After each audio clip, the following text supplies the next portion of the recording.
Hello, good morning. Okay, hi everybody. Thank you for joining us this morning. We're so very glad you could be with us today. I'm Paola Silva from Infinite Care. Um, okay, so I just want to let everybody know we are actually we're doing this webinar via Zoom, but we're also doing this on live stream via our Facebook page. So if there are registrants who are unable to come in and join via Zoom, we actually have this on live stream via Facebook for everybody's convenience. Okay, so just to get started, thank you very much for joining us this morning. We're overwhelmed by the response of the registrations for this webinar, but at the same time, we're not so surprised because, as I'm sure everybody knows, we all have a new or renewed appreciation for mental health and the role that mental health plays in the workplace. So I understand that there is a need or a thirst for people to know how, for leaders, business leaders, to know how to design an effective and impactful mental wellness program. So that's what we will be talking about today. To get us started, so I said I'm Paula Silva. Today, we will be joined by our head of clinical care, Ms. Shyne Mangulabnan. So Shyne is the head of clinical care for Infinite Care. She is a licensed guidance counselor who is experienced in workplace counseling, training, and career development advising. She has a background in psychology and training development that provides a wide range of interpersonal skills to deal with different types of communities. She's currently pursuing a doctorate in family psychology. So I will turn over the floor first to Shine to talk to you more about Infinite Care. Thank you so much, Paula. Good morning, everyone. Yeah, we are Infinite Care. I'm Shyne Mangulabnan. And what we do really is we partner with companies such as your organizations to provide employees with different access to personalized content, different workshops on mental health, and access to counselors and coaches. We also partner with human resources and leaders in configuring your mental health programs. We have partnered with over 75,000 clienteles already for the past year, and we are very proud that we are also technology driven, right? So talking about the mental health crisis, it has really become a global problem, and we are not immune to it, right? Like what Paula mentioned earlier, we have a renewed appreciation and a renewed sense of urgency also to have mental health programs in our companies. Poor mental health, we know that very much affects our ability to contribute meaningfully to our workplaces. And also, according to the World Health Organization, there are around 450 million people who are currently struggling with mental illness at the moment, making it the leading cause of disability worldwide.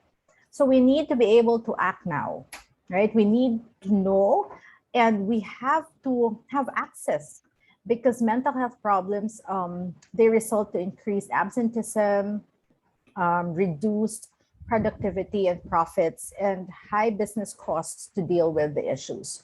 So DOLE also has mandated organizations to partner with mental health providers to provide support for their employees, right? So here at Infinite Care, through our platform, your employees will have access to tailored fit solutions, be it be content, resources, workshops, training, and online counseling and coaching. Okay, because being prepared in advance, right, for a mental health crisis through creating a mental health program and being able to execute that plan in our organizations can help avoid the crisis, or can help avoid, our mental health crisis. So this morning, our speaker, Ms. Fabi Cariño, who also reached out to us last year for their mental health program for her own organization, will talk about how to create the mental health policy. But before that, I'll, Paula.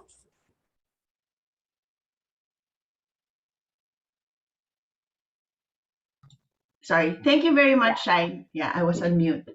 Okay, so in a nutshell, that was Infinite Care. We'll know more about what we do as we go, but um, to get to the meat of it, let me introduce first our speaker for this morning. So I'm happy to invite again, for those of you who attended our last webinar, which was very successful also, happy to invite again Fabi Cariño. She is a multi-awarded human resource and training professional, a top-notch HR thought leader, and soft skills speaker with a mission to make an impact in people's lives and career. So Fabi has worked with several local and multinational companies and has received several distinctions from the Philippines Top Training and Development Professional. Too recently, I understand that she was also recognized as one of the top women on LinkedIn. So congratulations for that, Fabi. Fabi has studied Masters in Organizational Development from the De La Salle University and is a certified master practitioner, coach, and speaker of neuro-linguistic programming, which she obtained in the United Kingdom. So currently, Fabi is the country HR director for a leading digital and creative agency, Dentsu International. So without further ado, let me introduce to you our speaker, Ms. Fabi Cariño. All right, so good morning, everyone. I am very, very pleased to see here a lot of people joining us, and I'm hoping to see more people as we go on with the program. Of course, I'd like to introduce myself personally for those who don't know me. I am Fabi Cariño, and as introduced, I am a country HR director for a advertising agency here in the Philippines. I would like to welcome people. I've been seeing your chats. Of course, I'd like to acknowledge a lot of participants who are joining even outside the Philippines. I am so blessed to see you, and I'd like to welcome people all the way from other countries in Asian countries who joined our program. So this morning, we have such a interesting topic. This topic is not enough for an hour, but I can assure you what you can learn from an expensive program we have, and I have put this all together, and I really made sure that what you will be getting here is as substantial and quality as what you would be getting elsewhere. And what's good about this Infinite Care is supporting my passion to impart knowledge about mental health. And as HR practitioners, and if you're a leader in any organization, it is but your responsibility to take care not only of yourself, but for your employees, which is your number one resource in every organization. So our topic for this morning is how to design particularly a mental wellness program. I'd like to say that the caveat here is that if we will focus on the mental wellness, there are a lot of programs that we can design in holistically, and we will be having that succeedingly after we all only focus on the mental wellness program today. So let's move on.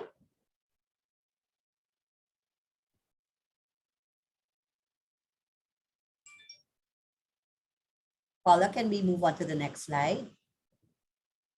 Yes, All right, so I would like to see amongst you, maybe bring out your phone and take a Mentimeter, or if you are not able to go to Mentimeter using the scanner, you can go to the website, but it's so fast when you use a QR code. I'd really like to see how does your company, probably if you have if you have a mental wellness program in your organization, I'd like to see a baseline based in terms of who among you guys. I have 123 participants now, and we're expecting more to join us in a couple of minutes. So basically, you need to ask yourself the question: does your company have a mental wellness program? You can answer yes, we do, sort of, or none, we don't have. So these are people already responding. All right, so I see more people on the pink side saying that you have, but you would want to learn more. Okay, that's good. I'm glad to hear that despite you having a robust program in your organization, you already are still here joining us. And for those who have none, well, you learn a lot. I promise you, you will learn a lot for this morning. All right. For those who probably cannot log in there, you can put in the chat whether you're 1, 2, 3. 1 is a yes, 2 is sort of, 3 is none. You can just put on the chat 1, 2, 3. Okay, more of a 3. Yes, if you're having a hard time accessing our Mentimeter, I'd like to see how we are in terms of companies designing your mental wellness. All right. I see a lot of people putting 3 in the chat. Right. I think that's a trend. 2 and 3 is the trend. Yeah, so it's good that we're here all together today to learn. Yeah, I'd like to commend you for being here and allotting your 1 hour with us. And yeah, I see a lot of 3s actually from those panel, from the participants who are not able to do Mentimeter. Okay, so I'm acknowledging that you have none and you want to get started. That's really good. All right, so let's move on. So most of us really do not have, some have, and very few people already have a robust program. So our agenda for this morning rather, is to talk about mental health in general in the Philippines. What's going on? What's happening? Because even prior to the pandemic, there was already some issues about our mental health in general. Overall, this has impacted us more during the pandemic. And until now, I think above facing our new variant, we're also facing a pandemic that is detrimental also in our health, and that is mental health. I'd like to also show you an overview on the steps on how to design a mental wellness program. There are some that I have done myself. There are some that I have been learning and implementing. There are some that I would say is not being implemented because of cost. But whether or not you have a budget, because that's usually the case, we would like to instigate some programs that does not have to be expensive. And then we will have a short Q&A if we have time. So let's start. Let's move on to the next one. All right, so let me just give you a brief overview of what the mental health of Filipinos are. So you'll see this as an infographic, and it's from ABS-CBN, from a former company I was part of. And they were understanding the impact of, the mental health of Filipinos. And they say that depression is the most common mental health problem worldwide, and not only the Philippines, with 300 million people suffering from it in various degrees. And I would like to say mainly there are 8 out of 10 who reported that these cases are coming from men. All right. So probably will ask Dr. Shai what she can say about this. Why is it more men than females, right? And Yeah. then I would also, yeah, Dr. Shine, would you like to probably add on here? Why do you think there are more males than females when it comes to depression? Mm. For depression, Fabi, it's more male. And then for anxiety naman, mostly women are the ones affected. So probably no, because we come from a very different, like the very different generation where men are being asked to, not cry, not really talk about their emotions, and not um to be Emotional. sort of in touch. Yeah. So perhaps that, but we're hoping with all these talk and all these movement and advocacy in mental health, we change that also for the next generation. Okay, thank you, Shine, for sharing that input. I'd like to also focus that our society has always built that macho image among men that they are not allowed to show any emotion. So sometimes they just shut off, but deep down they are going through a lot. So you know what? Let's not be let's not only isolate that it's just women who have all these issues. It's also men, and based on studies, there are even more because they're not pretty expressive. And if you're part of this call and you're one of those people who feel this way, I'd like to encourage you and I'd like to remind you that it's okay not to feel okay. That despite if you being a woman, a man, or transgender or a different gender, we are all prone to depression. But what's more important is we do something about it. And what's more important, if you are an HR practitioner or a leader in this call, you have such great responsibility and opportunity to help your employees. All right. I also want to talk about suicide rates, right? So it said here that suicide was the second leading cause of death among 15 to 29 years old around the world. Well, that was in 2015. And then there were 788,000 globally with suicide rates. That's a lot, right? And then, of course, when we talk about the Filipinos, we talk about 3.3 million Filipinos with depressive disorders, 3.1 million Filipinos with anxiety disorders, and then we have almost 3,000 suicide cases. So this is alarming. And the thing is, I'd like to say personally, when we talk about mental health, and when I actually introduce my mental health program in my own organization, people really do not grab the opportunity because of the reputation and the taboo about it. And if they think that if you're going to see a doctor, there's something wrong with you and people are too embarrassed to talk about it. So this is something that we also have to change. We need to remove all these biases and prejudice about mental health. Okay, so let's move on.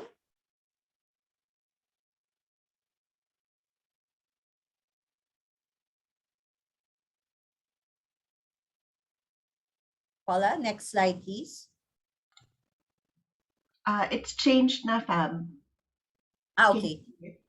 In mine, it didn't change there. Okay, so I'd like to say that we talked about, the 3 million Filipinos, and that has increased over the years, and many do not seek help due to the stigma. I think the word there is stigma, in terms of fear of being judged. What was good about it, though, our government has now given us a mental health act in the Philippines. So what do we have to know about mental act in the Philippines? Things that you need to know. It covers not only mental health, but the entire well-being of a person. I believe in that. So when it comes to mental wellness, it only does not talk about the mind. It also talks about finances. It talks about spirituality, emotionality. It talks about relationship, family. So there's a lot involved, but mental wellness is simply a huge umbrella. It seeks to protect service users from discrimination on human rights violations. And it also outlines the rights of person seeking, and as well as how they could be provided with the right mental health care. And then what's good about this, they have appropriated funds for this. So each company also, maybe you have to also, especially including this last 3 months, we're already in the planning stage. Are you already planning your employee engagement? How much percentage can you allot for your employees with regard to complying with the Mental Act in the Philippines? It also creates a body that will ensure the provisions of the law that is observed by the law. Okay, so this is the Mental Act in the Philippines, and this is like 17 pages. If you want a copy of this and don't have a copy of this, we could also share this with you so that you could go through it. For me, I wasn't really going through the details of the Mental Act when I created my own program, because it is just but a human act and a leadership act to create a program regardless of the Mental Health Act. But it's good that we are now all in together. People are giving importance, making sure that the Mental Health Act in the Philippines is now implemented. So let's move on to the next one. We will now talk about the steps in terms of how we could design a mental health program. And I'd like you to listen and ask questions on the chat box. We will also have a Q&A after, but I will be giving as much as possible, relatable examples. And then if you feel that you have some programs you'd like to share, then I'll be happy to hear it also from you. If you're too shy to talk, then just fill in some information there. Yes, we will give you definitely a copy of the Mental Act. It's a 17-page. I'll be sending that over to Infinite Care to come with the deck that we are going to give to all the participants. So first of all, before you even talk about mental health, just because it's the buzzword and everybody's talking about it, that you will enter the bandwagon. I don't like you to be thinking just because everybody's talking about it, I want to be part of it. I want you to look at your own business, look at your own company as to what is happening, because it's not one size fits all. Not all programs will be relevant for you unless you understand what the company is going through. My philosophy when I design my program is that what you can't measure, you cannot change. So you have to understand the baseline of the different areas in your organization. Number one for me, because this is not in order, is attrition rate. Have you noticed that your attrition rate is all-time high in the last 12 months? Can you agree to that or no? So say yes if you agree to that. If we're going through the same concerns that we are losing our best talents, our X generation, our Y generation, and more so the Y generation, I see that with millennials. And what's amazing about it, and I'm surprised about it, they do not care even if there is no job waiting for them. I see a lot of yeses here. Don't you agree, right? The attrition rate is at all-time high since the start of the pandemic. And the number one reason, at least from what I know of and from my experience, why people leave the company would be either work-life balance, or if not work-life balance, they would like to take a break or sabbatical because they would want to rest. Personally, I also have felt this too. And of course, if you are a leader or you're part of an organization that is very toxic, it's already toxic enough, and then you're working from home, and then you yourself needs to balance your life between your family, your deliverables, and if you're even studying, or if your children are studying at home, then how will you even balance that? So I would really say even the mothers, the fathers who are at home and we've been locked down for the last 18 months now, a lot of it has to deal with the work-life balance, that even if we thought that working from home would be best for us, didn't you notice that we feel like that we are living actually at work? So first of all, measure your attrition rate before pandemic, during pandemic, at present. And it doesn't take so much science to actually compute your attrition rate. And then you have to look into what are the reasons that I have given you. Perhaps you have other reasons that you've stipulated, that you can stipulate when you're doing your exit interview. But for me, analytics, data analytics comes in handy to understand the reason why people leave, not only to improve the program in your organization, but also to understand what will you be doing to be future proof. Because if people are leaving every single day, every single week, every single month, and I posted this on LinkedIn, when people leave, there is around 17 to 230% loss of revenue. Okay, so when I say that, it's because when you let go of a good talent, you have to hire a new talent, you have to train the new talent, and even the hiring itself is so expensive. You will have to post it on LinkedIn, you have to search for 100 people to get one good candidate, and sometimes that good candidate could even back out and does not want to join your company in the end. I had shared those frustrations that you're already on the brink of like signing up and they tell you they won't join, and then you start all over again. There's a lot of cost that is entailed there. And all the more, for me, more important than the cost is you as an HR practitioner going through the motion of filling in the number of people when you also have to take care of other needs of your employees, especially if you are a generalist. So the attrition rate is such a huge, huge marker of what's going on. And you have to actually put in what are those important information they say as the reason. If you don't have a survey, if you have a personal interview, I prefer to do a personal interview because people are more comfortable, and it's not just for the sake of answering an interview process.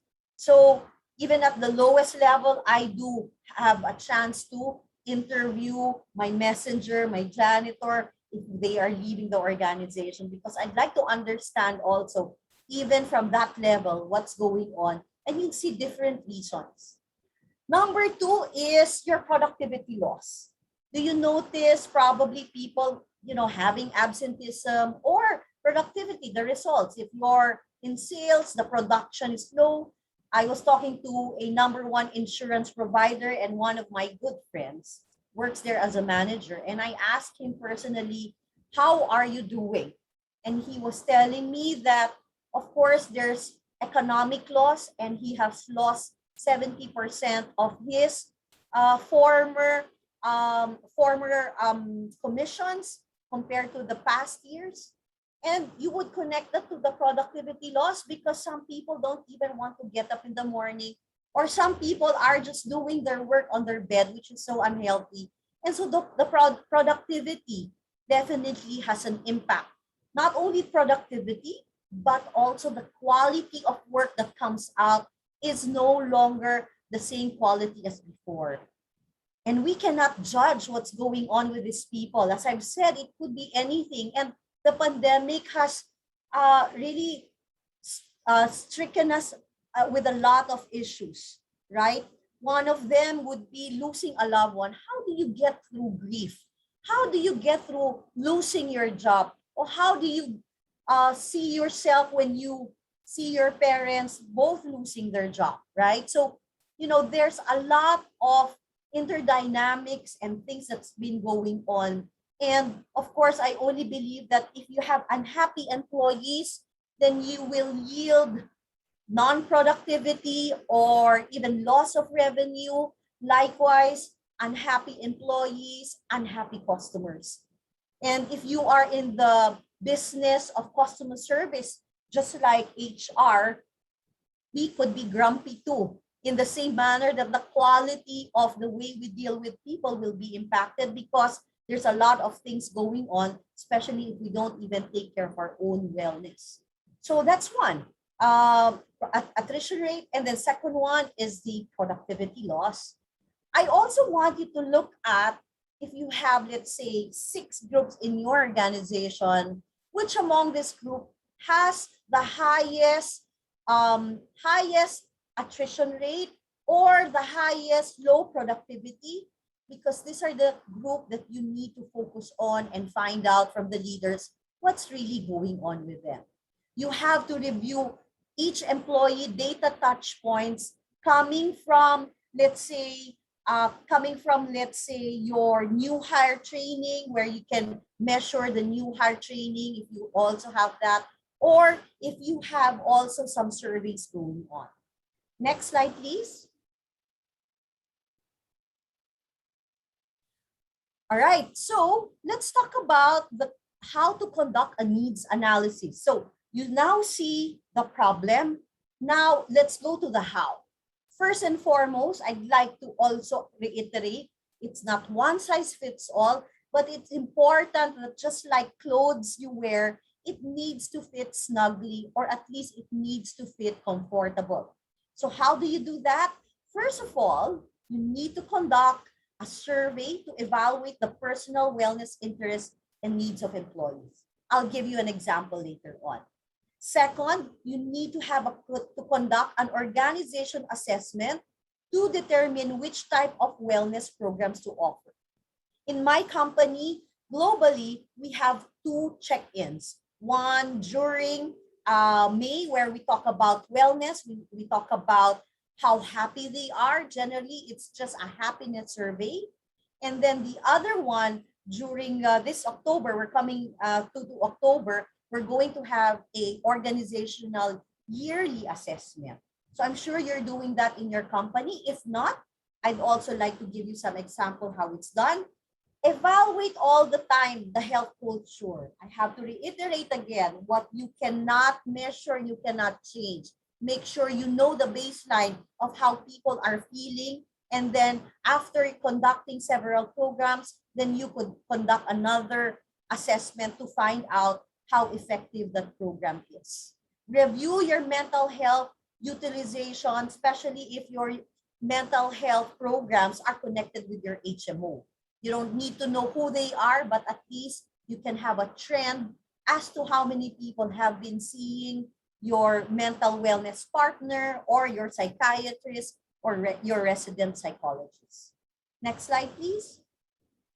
So these are the used that I have really thought of sharing with you in terms of employee engagement and assessment platforms. I'm very happy that I was part of Amara's program when we piloted this in my company. And what Amara does is that they do daily check-in with your employees through a chatbot. So they could be accessible through Viber and WhatsApp or through a website, and you can chat with her, because my issue at the time is that we were all working from home and I couldn't multiply myself. In my team, I'm the only psychologist. I'm the only clinical psychology graduate. The rest of my team were all my assistants and also still helpful. But it's so essential that you can multiply yourself efficiently, because Amara is like a virtual assistant asking you how you are. It's a mood checker on a daily basis. But on the other hand, Amara gives you a data in the end to show you the trend per month, or if you want granular, per week, or the changes that is happening within the teams or within individuals as they respond in those surveys. I personally use Glint because it's a global initiative of my company, and I'm not a stockholder of this tool. I just want to say that it worked well for me. I'm sure you guys have your own employee and engagement assessment platforms, and there's a lot on LinkedIn that's been also telling me about how wonderful their platforms are. It doesn't matter what they are, as long as it does measure what needs to be measured, particularly the mental wellness of your people. Let's move on to the next slide. So for me, if you do not have any survey or you cannot afford those platforms, I would say that the platforms would cost between 10,000 monthly, and you could use that for 6 months to 1 year, depending on how much you use it, and likewise what benefits and advantages and benefits you would like to get from the program. So if you do not have, do not fret, you can still make your own survey, and it's so easy. This one, I'd like to share to you the Gallup Life Leader Survey, and assume that there is a ladder and a way of people on how they picture their life. So the ladder is 1 to 10, 1 being the lowest, of course, 10 being the highest. And I'd like to show to you that people can actually rate where they are right now in terms of how they are in their specific aspect of their life. So for example, you would like to know and you would like to ask, how are they feeling in this, stage of their life? Or how happy are they in terms of measuring if they are in the worst possible of their life or the best possible of their life? And this is just one questionnaire that you can ask. And when you actually check on it, and you can use either electronic survey, or I use actually Survey Monkey. It's very easy to use. And you just tell them, rate 1 to 10 how you are, because some people don't even like to answer a lot of questions, right? And this is the one that's being used by Gallup. You could use this in different aspects of your life, but if you want to measure just one first and see for yourself how they are, people can answer from 0 to 2, or from 3 to 6, or if they are either suffering, from 0 to 4, struggling, when they are reaching the between 5 to 7, and then 8 to 10 is thriving. For me, even if you are in terms of 6, there is something, for example, you answer 6, you can also say that people are just merely surviving. And we don't like that. We really want people to be at least on the thriving part. And this is a measurement that you could do easily to ensure that you know the baseline of how your employees feel without so much cost. All right, so that's the Gallup survey. And then let's move on to other survey. This is another mental health pulse survey. And you can talk about questions on awareness, organization support, manager support, and of course, open-ended support.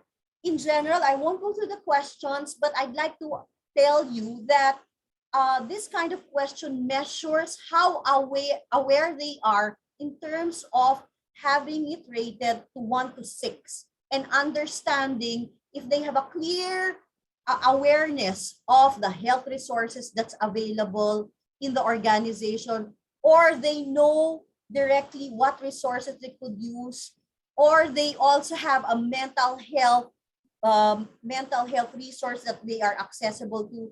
They could rate the organizational support. So if you have one or none, then you don't ask this kind of questions, and you could probably ask how you could improve it. Then you also have to essentially put always your manager support.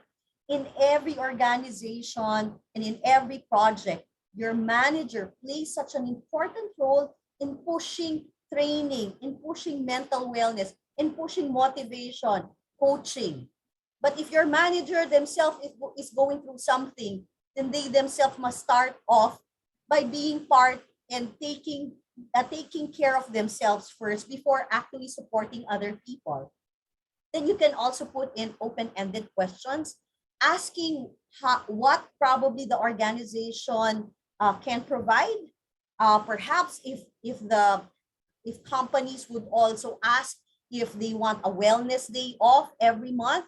In my organization, we have at least 2 days off in a month, and people can choose it from their leaders. So that the whole, let's say, team will be out, and they will not be they will not be reachable during that day, and they really put in their out of office that they are on mental wellness day and they cannot be reached. Some people, they have one day in 1 week, meaning Zoom free day. And I don't know if that's possible in your organization, but that's just an example of what I saw. All right, so let's move on to the next slide, please. This is another example of the PHQ-9 and GAG-7. And this is also certain questions asking about your organization and considering what therapy or what intervention can be done in your organization. So I guess there's different ways of doing so, but I want you to start with the basic. You don't have to be complex in asking how your company is, in asking too many questions. For me, the simpler, the better, the direct, the faster you would be able to get your analytics and use that to plan your mental wellness programs. Let's move on. So number 3, it's so essential to get support from your manager, from your leader, from your CEO.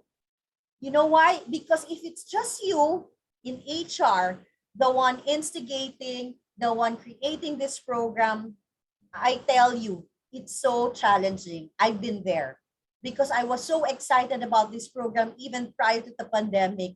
I would just run programs every month. There was even a time I was doing every week when I started it 3 years ago. I would have like 20 people joining me, sometimes 10 people joining me, but I did not care because my mantra is that if I just make an impact to one person in my class, I'm already okay. And that's good enough for me. But if you want to be successful, do it alone. If you want to be more than successful, do it with a team. Do it with your leaders. Do it with your managers. You have to plan it all together. Why? Because it's from your managers that you would get the most important part, the budget. It entails budget.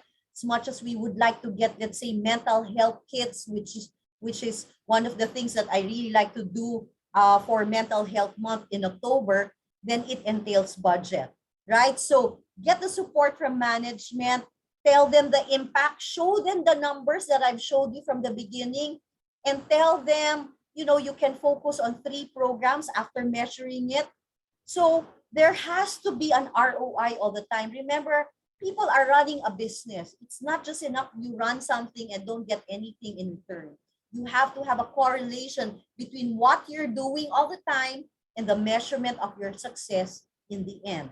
Manager buy-in is critical for funding, and then you can also provide additional assistance, and you can even use your leaders and managers to be part of your speaker roster, talking about their vulnerability, talking about their own issues, their own concerns, because they're all human beings. They can be opening up to this, and they can also show their heart to their people that they themselves are going through something, but they are doing something about it. So that's when you say get leader sponsorship and manager support. Let's move on to the next slide, please. Next is make sure you have an employee-driven committee, not only in HR, but you have to have representatives from the different groups. And just like before, prior to pandemic, where you get representatives from each group to mount your Christmas party, mount your Halloween party, this is much more than doing such events. You have to have an employee-driven committee where you can use them as the voice of your employees. You can use them as influencers in their teams to tell them to attend your programs, to support you in your programs, and make sure that they answer all the surveys that you would like to put in terms of implementation during the pre-phase, during the phase, and the post-phase, right? So they are in charge of evaluating the current programs. They could assess employees' needs and validate to what you know, to what they're really experiencing, because we can only assume we're all working from home. But if you have people representing different teams, then I can tell you, you could have such a robust program. Developing a health promotion and operating plan, including a vision statement, and then come up with goals and objectives. And you can create even a brand for this. You can even create a persona or a mascot or an icon for this. It's because when every time you show probably this kind of persona and it's visible, people are reminded of their mental wellness program or branding.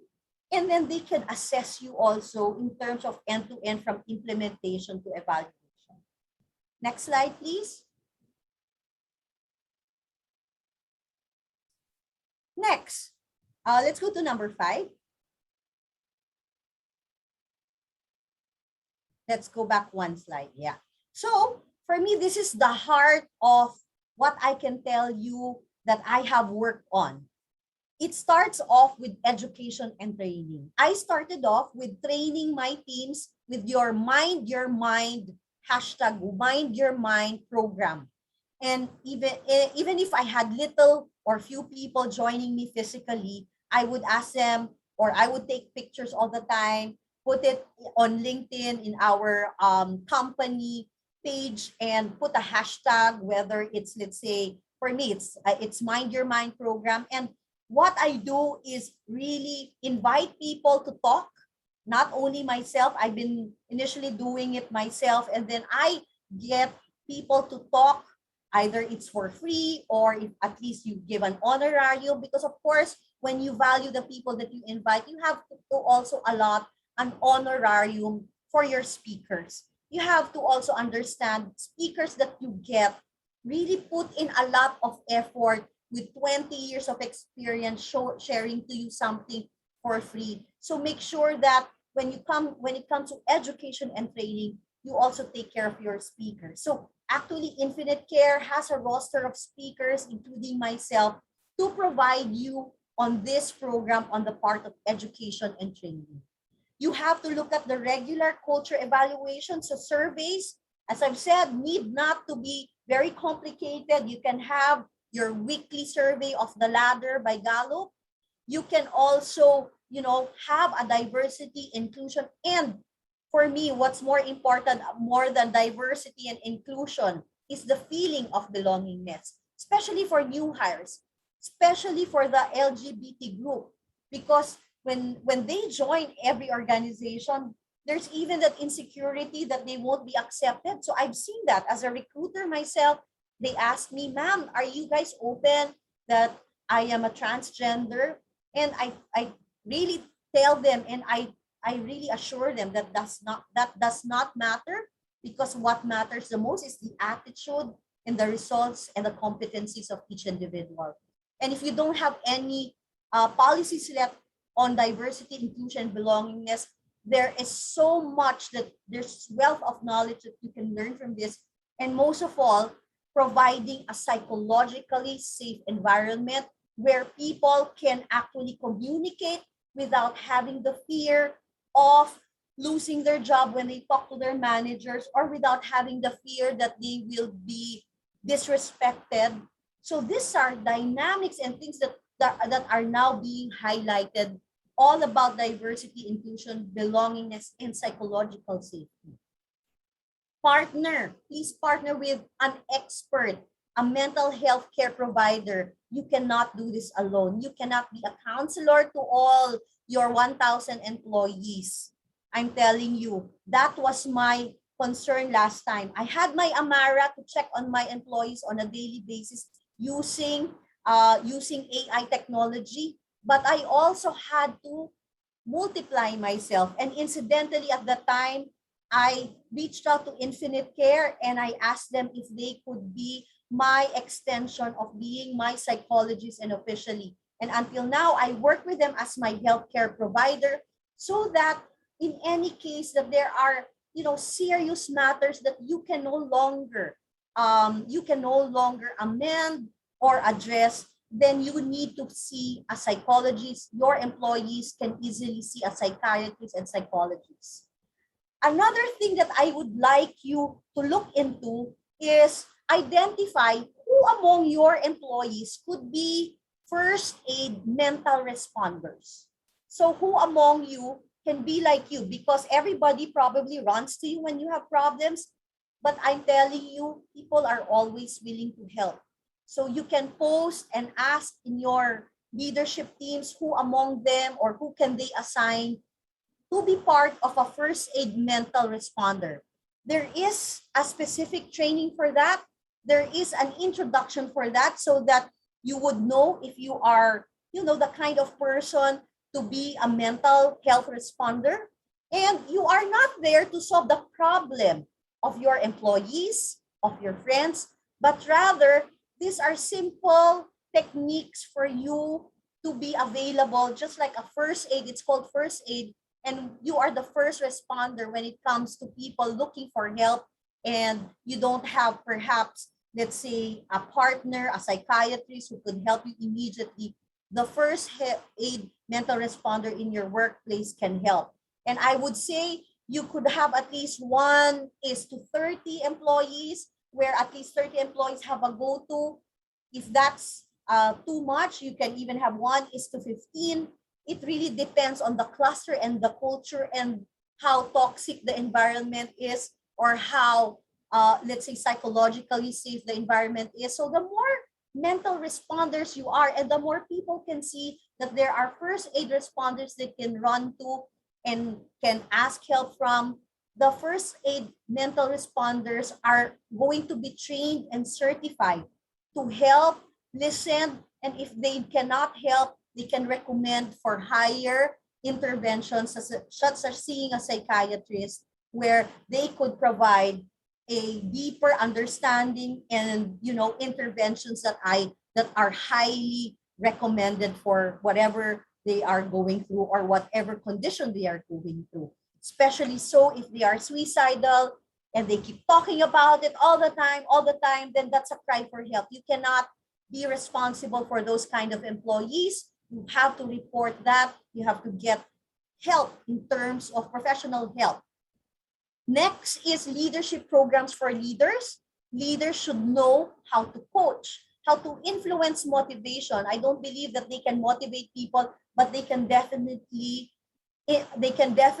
influence how to motivate their teams, and they should know how to talk to their team members, and they could be the first frontliners or first aid mental aid responders at the workplace.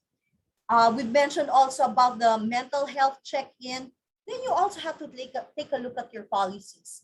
If you don't have much money to have programs, then look at the basic. Are your policies too stringent, too strict, that people need to go to your office every single day, when in fact they could actually work from home?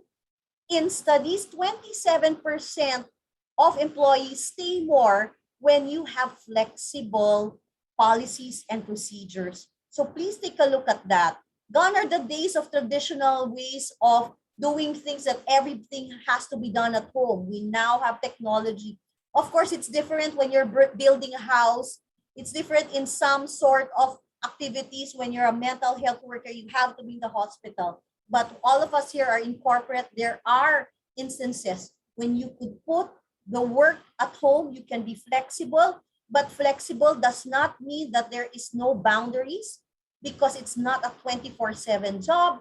Then if it's 9 to 6, like we used to do when we used to go to work, then it will have to be 9 to 6. You need to close your laptops. We now have apps to remind you that you should stop working after 7 o'clock. And in my laptop, when I'm trying to remind my team about something and I just remembered it in the evening, and because I want to send something, it really reminds me that you will, please do not send this kind of email at this time.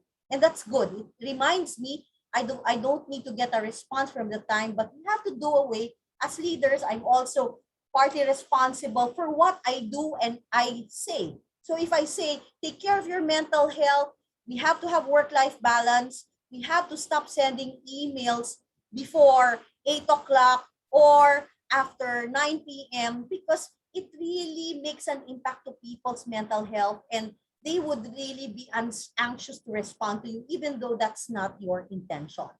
Next is communication and employee engagement activities. There's a lot that you can do. You can have yoga, you can have cooking programs at home.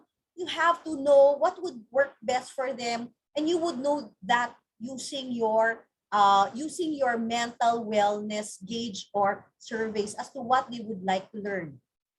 People are into mindfulness nowadays, mental what do you call this, yoga, these are, or yoga therapy, and these are things that could help your employees in terms of managing their mental health without really spending a lot. Even breathing exercises, even tapping techniques. So these are techniques that I will teach you one time when I get to be invited to talk about EFT, or techniques that can help employees also get rid of their stress immediately. So these are just some. And if you like to share, for those people who are generous to share what other programs you have, maybe you can chat on our box there and share what other things you're currently doing. But for me, you don't have to do so much. Focus on three. Start with education.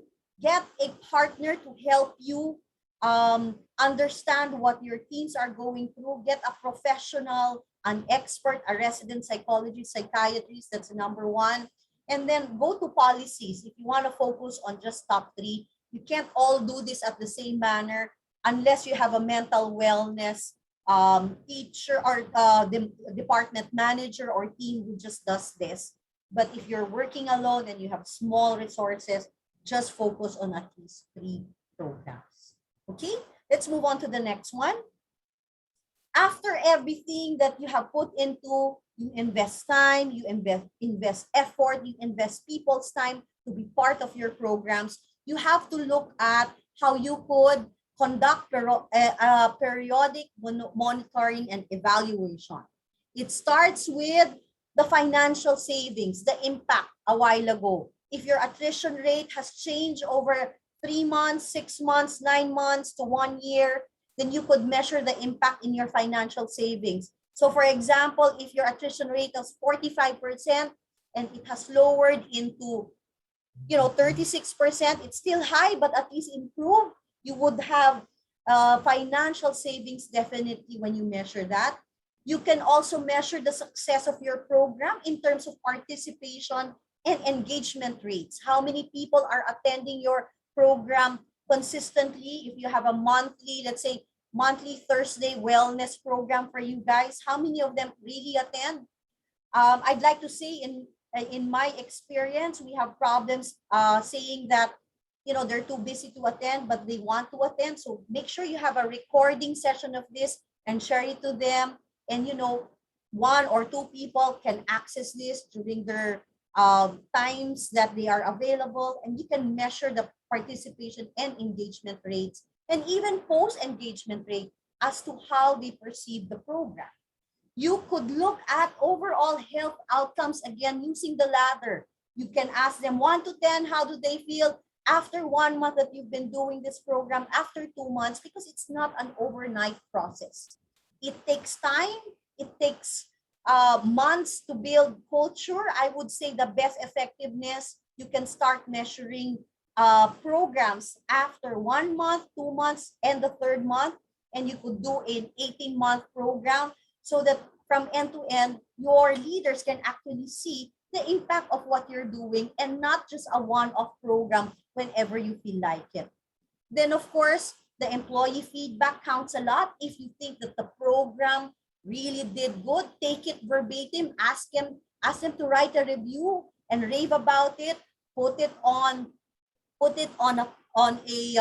a hub where people can see what you guys are doing. If you still have an employee engagement platform and people can see how important or how was the impact of any employee engagement program that you have. The best way to measure also is the feedback of your people, whether you have it verbatim or you can ask them to assess 1 to 10, 1 to 5. These are all gifts of feedback for you to put into as to how to improve. And don't be frustrated, For some people, when they see that only 10 people attended, they no longer want to attend and they feel like it's like that all the time. No, you have to be resilient, because if you want to help, not everyone would appreciate it in the beginning, but when you have people joining you in this passion to help other people, I'm sure you will get better results later on. All right, next slide, please.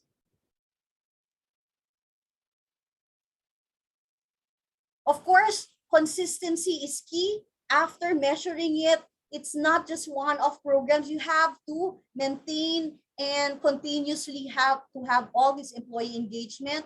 So monitor the engagement over time and focus on it. Look at the population of the attendance, participation rate, even the drop-off rates, and then reasons of drop-out rates. Maybe the program is too long because the program nowadays is like TED Talk. I find it effective when you just have a 12-minute talk and people can get it, or if you have a 1-hour workshop, the shorter the better, because our attention span at maximum is actually at 45 minutes. So make sure you continuously do some employee engagement. Consistency is key. It's not just one program and that's it. You have to ensure that you continuously do it, because there are different needs for every month, different year, different trends. Who knows what can also happen in the future. Okay, so next slide, please. So I'd like to summarize the 7 steps of designing a corporate wellness mental program.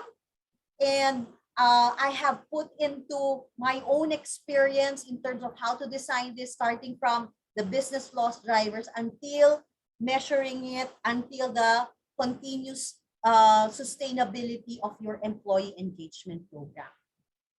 And lastly, I'd like to also, on my last slide, please, I'd like to tell you that overall, I want to tell you that when you do such programs, it's only the best that you get.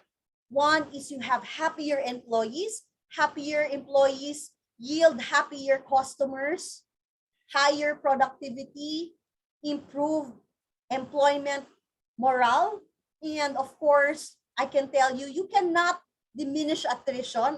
You have to see a company who has 0 attrition, but you can at least lessen attrition, particularly attrition that's related into wellness, into work-life balance. So these are the benefits why you should have a corporate mental wellness program. Okay, next slide, please. All right, so that actually ends my presentation for this morning. I hope I did not take so much of your time. I tend to talk a lot and give so much examples, but of course, I'd like to know what have you learned today in terms of how this will be effective in your own organization. If you think that this program has helped you, I would like to see probably some emoticons or on your chat there and say yes, that this have helped you and what you have learned from this program today. And I'll turn this back to you, Shy, so that we could now focus on the answers that they are sharing while we are talking about the learnings. Okay, I'm seeing some chats here already. Thank you. If you're not, you can also use the Mentimeter of what have you learned today using word cloud. Yeah, thank you so much, Fabi, for that. I'm pretty sure our audience learned a lot from you this morning. I myself learned more as well. Yeah, so they're typing here, no? Very informative. It's good, right? Be resilient and to not give up, both as a practitioner of HR practitioners at the same time. Being resilient and not giving up in the mental health and creating your mental health programs also, right? Because it might be very challenging at the beginning. Like what Fabi mentioned earlier, no? What if the higher management or the higher ups are not advocates of mental health? How do you embed that in your own organization if you yourself is an advocate? It will be a challenge at the beginning, but Well, depending also on how pushy we get or we become, right? In our advocacy, no? So there. Okay, and Yeah, we also perhaps have if you want to ask questions. questions, Shine, Yeah, we have I'm ready to questions in take the in some Q&A. I questions. will ask you also, Fabi, no? Because Yeah. for the others, we answered them via chat. But here, somebody asked that if a work setup, because we're mostly doing work from home now, so do we say that HR or the manager or a certain department is responsible for controlling the working hours of an employee, right? Because you mentioned earlier that there should be boundaries. So how do we implement boundaries? Being an HR practitioner, being a leader, how do we share that with our team or with our organization, that we need to be able to have boundaries, because now what's happening, we're working from home and it's becoming 24/7 because it's so difficult to just shut off our laptops, I right? Or know. when we hear a ping, okay, tendency is I'm just going to reply to that because I'm scared what my manager or what my employer might tell me. So how do we deal with that, Fabi? I think, you know what really worked well for me, and I would say that my company is not perfect, but I have learned a lot because we went through this. People were expecting to deliver, and it was hard enough prior to pandemic to deliver because of the stress that involves, you say, our industry. And I'd like to share my example of what we're currently doing, because in the same manner, when we already did our survey and our mental health check-ins, people were so complaining about, we appreciate Fabi's program, but we do not appreciate that our leaders does not respect our time and boundaries. And I appreciate those kind of feedback, because it is only through them, because even if I tell them those things, they wouldn't believe me. They would just say, no, that's okay. They have to work. They're being paid. So some people have that mentality that they're provided with internet allowance. They are not already going to pay for fare to go to the office. So they have money. And it's not all about money. I always say that. You know, people will even Yeah. stay in a company that will pay you just right, but has the culture of belongingness and respect for boundaries. My 2 points when it comes to respecting boundaries and how to inculcate that in the culture, it all starts with leaders. What kind of culture do you want to emanate and to have in your organization? It's not bottom to top. Even if you're just, if you're an influencer in your team, but you're not part of the leadership, it doesn't work that way. You can be vocal about what you're going through, but it all starts from the leaders, that they themselves know what's happening, they are aware of that's happening, and they have to be open to feedback. They have to be open to investments, because if they entail this as a cost, then you have the wrong leaders. I'm telling you, I wouldn't want to work with leaders who's just selfish, all about results. I will never be part of a company that is all about money. And if you're in that kind of company, you have to get out of that kind of company. You will not be happy. You will just be miserable. We're not zombies here that we're gonna wait 15:30 yet. Let's get our pay. But you're slave. You're like working like a slave. And I know this. I know for a fact that as leaders, if you're a leader here and you are an HR practitioner in this spot, you have such responsibility to influence your leaders, to take a look at numbers. They're numbers driven, show them productivity, show them attrition rate, show them feedback. Yeah, that's right, no? Thank you so much for that, Fabi. Another question here that I would also like to address. Do we work, or do you work with a professional psychologist or counselor to design and implement mental health wellness programs? Yes, we do with Infinite Care. I had the clinical care for Infinite Care, and we help you configure and maybe create even your mental health policies.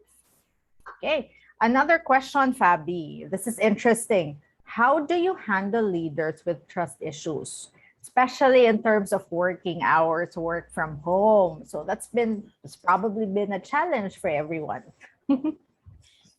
I think that, I've worked with leaders with that kind. That's why I'm smiling. And I don't know if I should edit the way I would respond to it, but I'm very authentic whenever I answer questions like this, because I want you, I feel those kinds of concerns, that it's challenging when they don't trust you, when they don't trust anything that you do.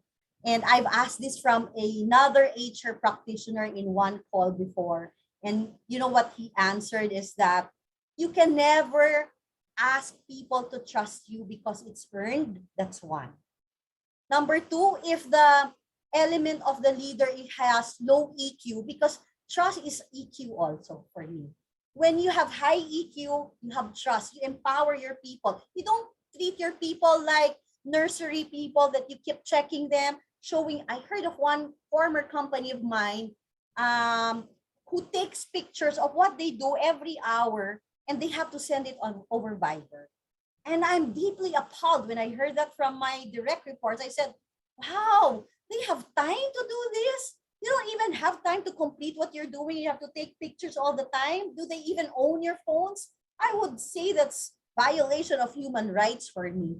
I said that. No? So for me, if you're working currently with people with trust issues, it's so challenging to work with them, and it's so difficult to change that. Either you work with them, or hopefully you don't work for them, or hopefully they get out of the company, because that does not work. And what you can do is probably influence them. And if you have a way of being able to say the impact of trust, of lack of trust to you guys or as a team, then you have to have that way of communicating directly, because you're going to give feedback not about the person, but what about what he does. So it starts off with constructive feedback, that the impact of lack of trust with people impacts their productivity, impacts their psychologically safety. Overall, it impacts a lot, even productivity, I can tell you. So if you cannot change it, you can just accept it or reject it. If not, you have to look for an influencer to talk to this person, where you can give feedback, or an avenue to generally state what is currently going on in terms of the leadership style, not only of that individual, perhaps of everyone, to make it really valid. We have what we call 360 feedback. It's not only us that they should be giving feedback to, but it's also us to give feedback upwards, and that in a way will help them grow as better leaders. Yeah, thank you so much, Fabi. And to add to that, no, I think communication really is the key. Being able to accept feedback, at the same time share your own feedback, no? It's very helpful. It's a very helpful advice. So, yeah, we have one more question here. Sure. So somebody left the company because of verbal abuse, and then when this person goes for another interview, right? What would be the best approach? Like, what would be the best approach to share the reason for leaving the previous company?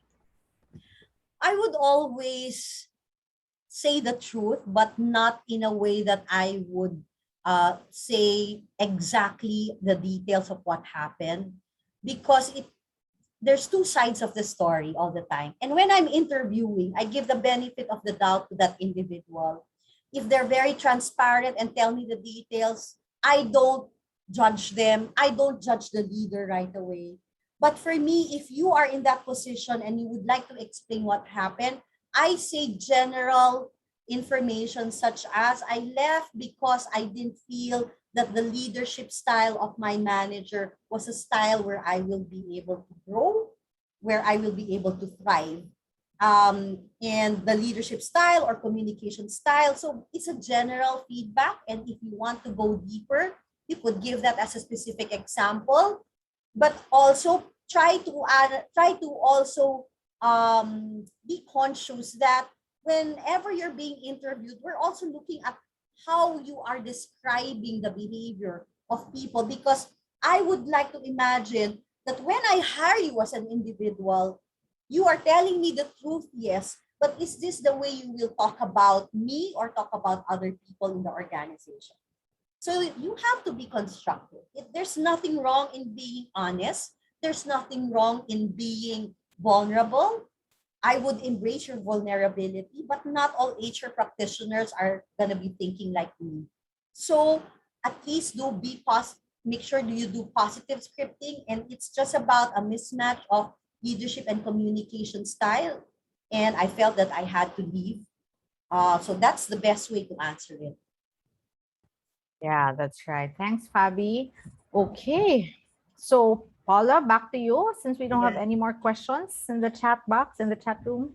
Yes, thank you so much, Shine, and thank you, Fabi. The Q&A box was really lively. There were a lot of questions there, so I think the Infinite Care team has been trying to answer so that we can keep things going. But I think, Fabi, you shared many important tools, tips, and ways for us to design a mental health program.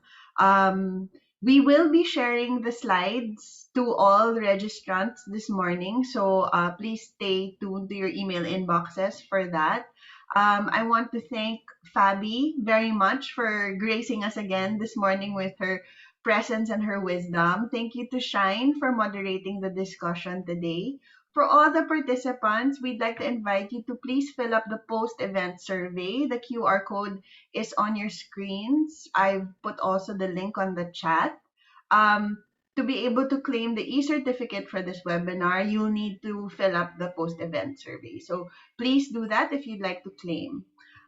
So there, I think that rounds up. We went a little bit over time, but yeah, that always happens when the discussion is good and there are lots of questions. But I'd like to invite also all our participants and viewers to keep posted on our website as well as our social media platforms for more announcements on our on talks that we will be having on webinars and learning sessions. We'll definitely have Fabi um, over again to share more of her wisdom on different topics, like she said.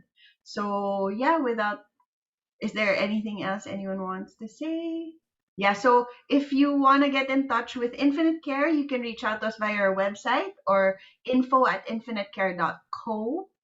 I've also put Fabi's details there. If you want to reach out to her, drop her a note, say thank you. But yeah, thank you again for joining us this afternoon, and we hope you have a good lunch. Yeah, and thank you, Infinite Care, for sharing my passion in terms of our mental wellness. And thank you for the partnership. So let's thank Infinite Care for giving us this free series of programs. And more to come, especially October is Mental Health Month. So watch out for our programs that we are planning for. Please be part of our programs that will help not only yourself, but your organizations. So thank you everyone who attended. And I guess it's lunchtime now. Another part of wellness is eating on time. So I hope you don't go back to work yet, but have time to eat and have a break. Thank you, everyone. Thank you, Fabi. Thank Thanks, you, Fabi. everyone. Thank Thank you, Paula and everyone. Edu. Stay safe. Keep safe. Bye-bye.